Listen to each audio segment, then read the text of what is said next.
tardes, mi nombre es Charo Millaín Valverde, pertenezco a la carrera de Bibliotecología y Gestión de la Información. El siguiente mapa conceptual es para la asignatura de Identidad y Trasfondo Cultural, impartido por el profesor Alejandro Zagal González. Para iniciar nuestro mapa conceptual, lo que veremos en el tema es el trasfondo cultural territorial. A través de las unidades revisadas, podemos destacar los siguientes puntos. Dentro de este trasfondo cultural territorial, nosotros como individuos y como sociedades tenemos o poseemos capitales. El primer capital es el cultural y este se comprende del incorporado, que es la corporalización del capital o tener una experiencia en primera persona. Después tenemos el objetivado, que es la materialización, los objetos tangibles e intercambiables, como pueden ser las artesanías o el trabajo producido por ciertos grupos. Y también está institucionalizado. Eso quiere decir que opera en el reconocimiento académico y la validación jurídica. Esto es a través de los títulos, los certificados, progresos académicos que uno pueda certificar con un documento. Después tenemos nuestro capital social. Este comprende de las redes, que pueden ser relacionales, y a mayor capital, ¿no es cierto?, mayor son las influencias que poseemos, y cuando son mediatizados va a depender netamente del poder adquisitivo o monetario que tengamos y de nuestro capital cultural que nos proporciona también este capital monetario. Transformación del capital. La transformación del capital consta de 3 pilares. En este caso, el capital económico, el capital social y el cultural. El capital económico está presente en todas las capitales. El capital social es el que conduce al principio de la reciprocidad con otros. Y el capital cultural, que es un determinante que se basa en el tiempo invertido y en las economías que poseemos para invertir en el tiempo. Después tenemos la cultura. Tenemos la cultura que nos permite entender la realidad del contexto en el cual vivimos, y esta se hace a través del orden de la realidad, con las normas, las creencias que nosotros tengamos en la vida cotidiana, pública o privada, que es la que organiza, estructura y significa las experiencias. Y después tenemos el orden social, que es el que consta de los valores, el prestigio o el poder que nosotros tengamos en ciertos grupos. Y tenemos la cultura de manera simbólica. La forma simbólica, ¿no es cierto?, es la que construye la visión que tenemos del mundo. Seguidamente tenemos lo que es la identidad. La identidad tiene características y estas son centrales para definir lo que es realmente la identidad como tal. Esta es la identidad personal, el cómo nosotros nos percibimos frente a otros, frente a nosotros mismos, cómo nos definimos. Esa es nuestra identidad personal, que nos define para ser singulares al resto del mundo. Después viene nuestro acervo cultural, de lenguaje, la carga que nosotros traemos. Puede ser cultural, lingüística, familiar. Esto también es lo que nosotros traemos con nosotros para el resto. Y después tenemos la identidad colectiva, que es el cómo yo me identifico con otros. Formamos grupos en común, pero aún así, siendo una sociedad, también somos individuos. Dentro de lo que es identidad tenemos la construcción de la identidad. Esta se puede dar bajo 3 parámetros: la legitimadora, de resistencia o de proyecto. La identidad legitimadora tiene por cualidad central que el origen está dado desde una institución dominante, como puede ser un país o un gobierno. Tenemos la identidad de resistencia, ¿no es cierto?, que surge desde los individuos que son sometidos desde una estigmatización o han sido personas devaluadas socialmente, como las minorías, por ejemplo. Tenemos la identidad de proyecto, que es la que promueve la emancipación de un grupo, logrando cambios sociales. Por ejemplo, los grupos feministas que lograron desde el voto femenino hasta cambios en las constituciones. tenemos la decolonialidad, la que permite el surgimiento de lo que significa recuperar y actualizar una cultura preexistente que fue heteronormada en la época de colonización.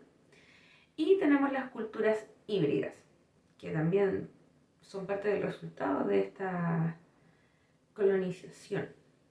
La cultura híbrida muestra la hibridación, que busca mostrar las tensiones entre lo tradicional y lo moderno, y también que finalmente se convierte todo esto desde una vista muy capitalista, que tiene por estrategia finalmente, dependiendo del sector, una producción mercantilista, una producción a gran escala, ya sea de artesanías o de producciones propiamente de ciertos grupos y culturas. Este es como el problema o la disyuntiva que tiene al dividirse la decolonialización, ya que mucha gente busca encontrar o revivir su identidad como tal, y también está el otro grupo que es el que busca beneficiarse también con esto. Para finalizar lo que es el trasfondo cultural territorial, también vamos a hablar sobre lo que es la identidad chilena. Esta tiene un carácter que se divide en 4 aproximaciones, ya que la identidad, en la medida que también la persona cumple años o épocas, también va mutando esta identidad. Bueno, dentro de lo que es la identidad chilena está la militar racial, la cual es la que tiene una visión heroica o épica de lo que es la historia de la raza chilena, que es la mezcla entre el mapuche y el español, y la que le da también el protagonismo a la historia que se cuenta o se vive. También tenemos la identidad psicosocial, la que tiene la imposibilidad de proyectar un carácter individual a uno colectivo. Esto quiere decir que las particularidades en realidad los grupos no las consideran. También tenemos la empresarial posmoderna, ¿no es cierto?, que es la que destaca por su individualidad y despolitización social.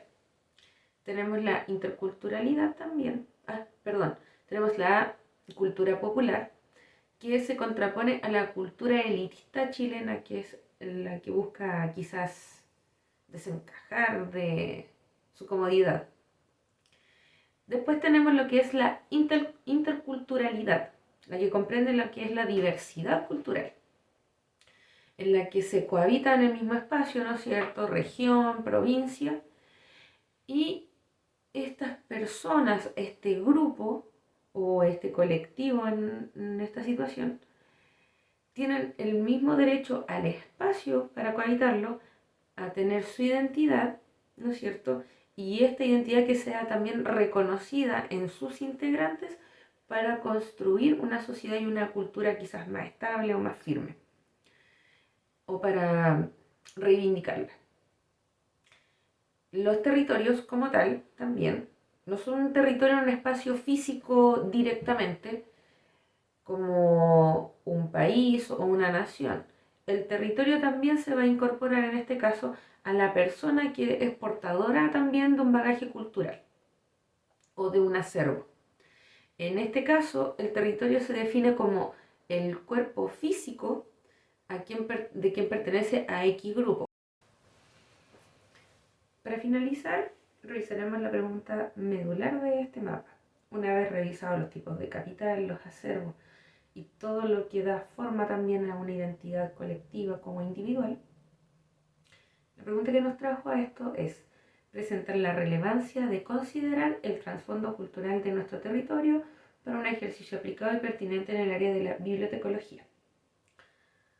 Comprendiendo el territorio no como un espacio geográfico, más bien como nosotros mismos, puedo decir que, conociendo y habiendo revisado, ¿no es cierto?, los diferentes capitales, podemos poseer como individuos y el cómo podemos aportar a los diferentes grupos en los que nos vamos desenvolviendo y cómo estos mismos capitales en ocasiones definen lo que se puede lograr y no en el transcurso de nuestras vidas. Es lo que enmarca también nuestro trasfondo cultural y cómo nosotros en nuestro territorio también podemos transportar o contener factores interculturales y multiculturales, dependiendo de los contextos en los que nosotros nos desenvolvemos también, es pertinente que el bibliotecólogo conozca también el espacio físico, el entorno donde trabaja, como también la interacción con los diferentes territorios, en este caso los usuarios, que se movilizan en este lugar. El territorio del profesional de la información debe abarcar y comprender de manera eficaz las necesidades del usuario, en este caso los demás territorios que llegan al espacio de trabajo, proyectando una identidad amigable y que favorezca el flujo de información de manera recíproca.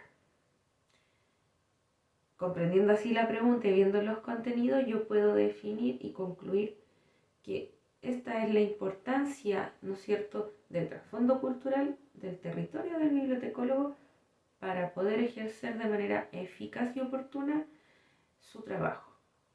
Mi nombre es Sharon Millán Valverde, me despido.